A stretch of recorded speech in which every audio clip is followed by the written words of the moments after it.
branch at UNAIDS for a conversation with FP's Allison Carlson on lessons learned from AIDS and COVID-19.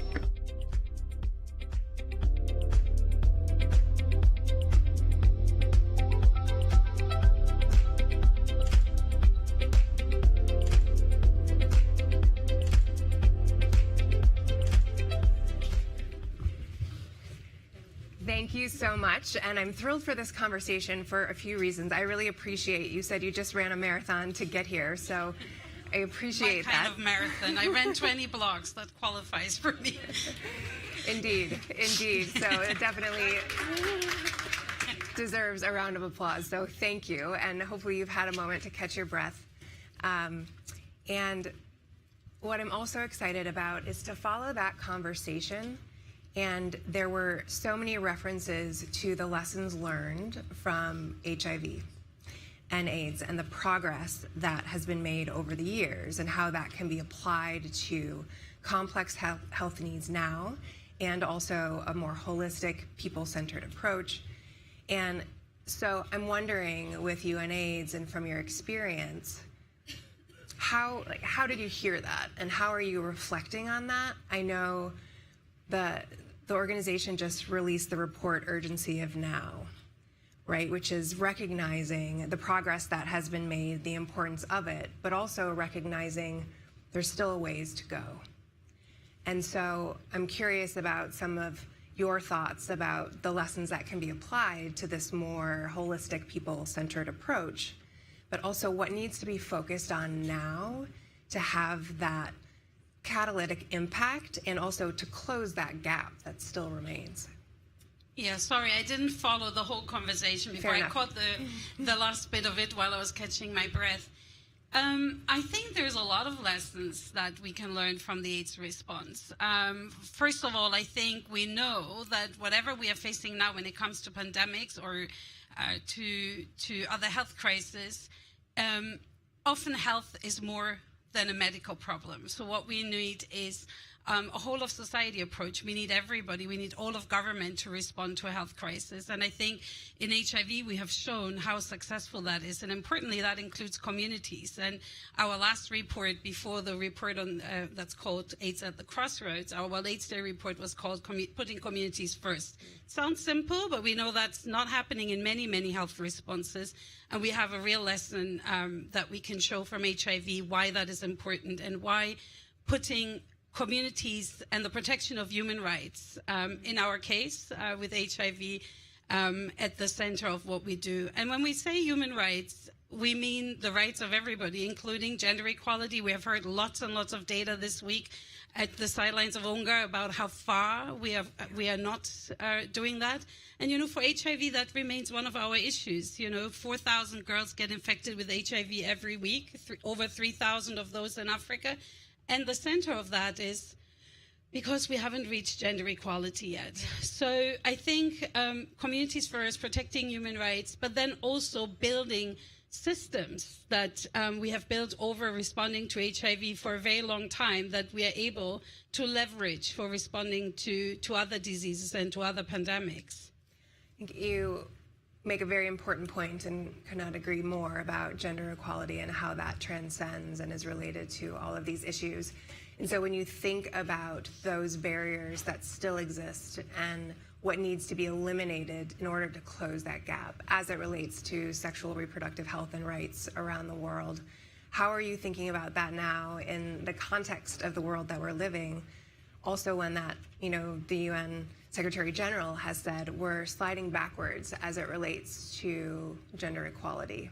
So how are you thinking about that nexus and how are you prioritizing your work and UNAIDS work in light of the world we're living in? We always continue to, even if it's not comfortable, even if it's not the flavor of the month, we keep on saying inequalities are what drives epidemics, and gender inequality is one of those inequalities. So we have put a lot of emphasis in UNAIDS to bring other partners to the table. Tomorrow we're doing an event partly with the private sector about girls' education.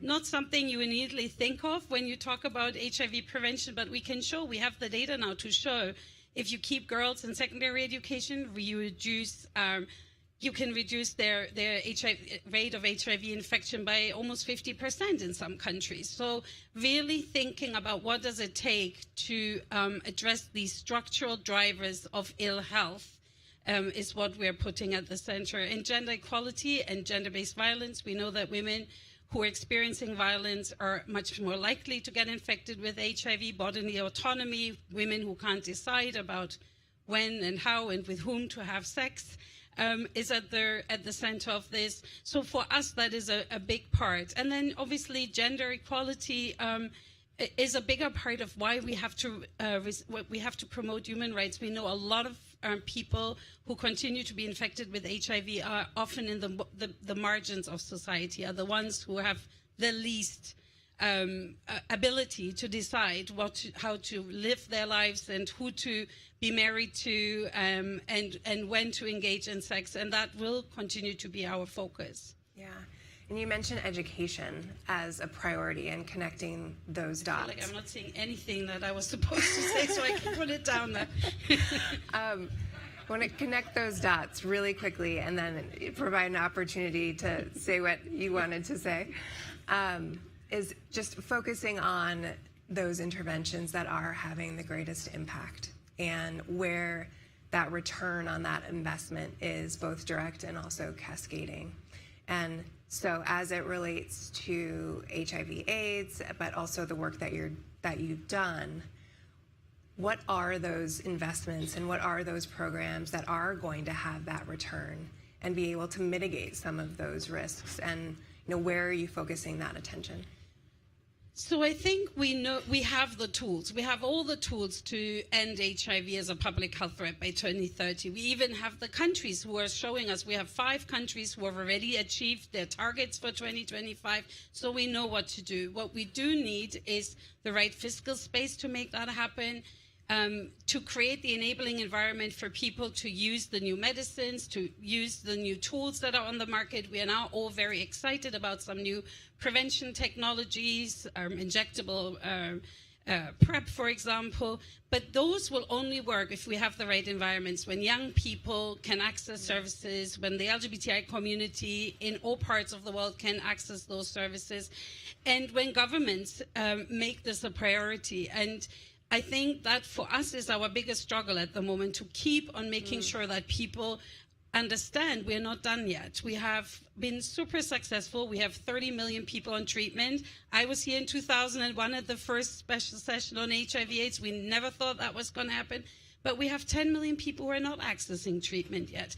And that needs our common, our joint advocacy, our joint work, but also global solidarity, which is the other piece I think would be interesting, or we need to put on the table. We keep on talking about the fact that we know what works.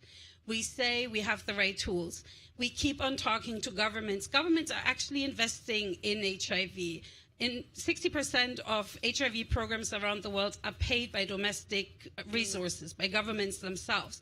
But that fiscal space is reducing and reducing and reducing. And so we do need to act differently and create different fiscal space for all governments to invest in education, to invest in health, and to invest in social services. We will have 40, 50 million people living with HIV that will have to have a good quality of life, that need work, that need good health services, and so forth. And I think for us, our main message at UNGA has been, as UNAIDS, is continuously talking about how do we create that fiscal space. We can't talk about a sustainable response if we are not also talking about the other things that the Secretary General has been talking about, and that are in the Pact of the Future. We need a real look at debt restructuring, and we need to create that fiscal space for countries to pay for their health and education services and other social services in their countries.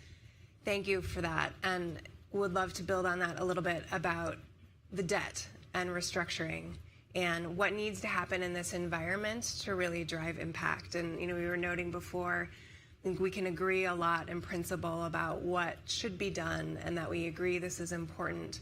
But from your perspective, what is the opportunity here, not only at the General Assembly further on the East Side, but also with engaging in all of those in this room, in the other meetings that you'll have this week that are policymakers, investors, and engaging or wanting to understand how to operationalize these principles.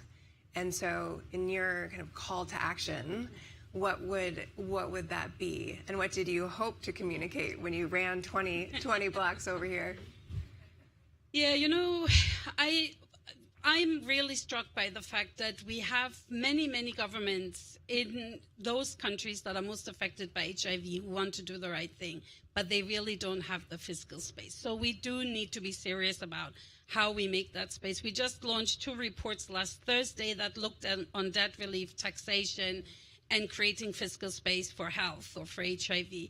As long as countries pay 2.5 times of their GDP for debt repayment, or 5.5 times in the case of West and Central Africa, we can't have meaningful conversations with countries how to invest in their services. So I think that's one.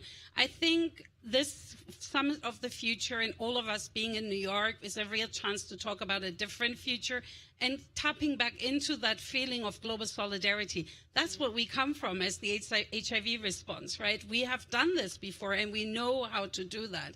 But it needs a real shaking up of the system, and we can't keep on talking around the things that are difficult. That also includes for governments to make the right decisions about their own tax revenue, about taxing very wealthy individuals, taxing very wealthy companies. But it also includes all of us who sit in the policy spaces where we talk about lending and, reasonable ways of lending. We know, many of us know all those things that are on the table that we often talk around, but we don't really make the right decisions about. Yes, very well put. And the importance of really speaking directly, candidly, and forthrightly about what needs to be done to drive that impact and to move forward, as opposed to continue to have conversations about what's important and not utilize the time and that resources that are absolutely needed to be dedicated to these issues. So thank you for that. Thank you for joining us today, and we really appreciate you being here. Thank you for having me. Thank you.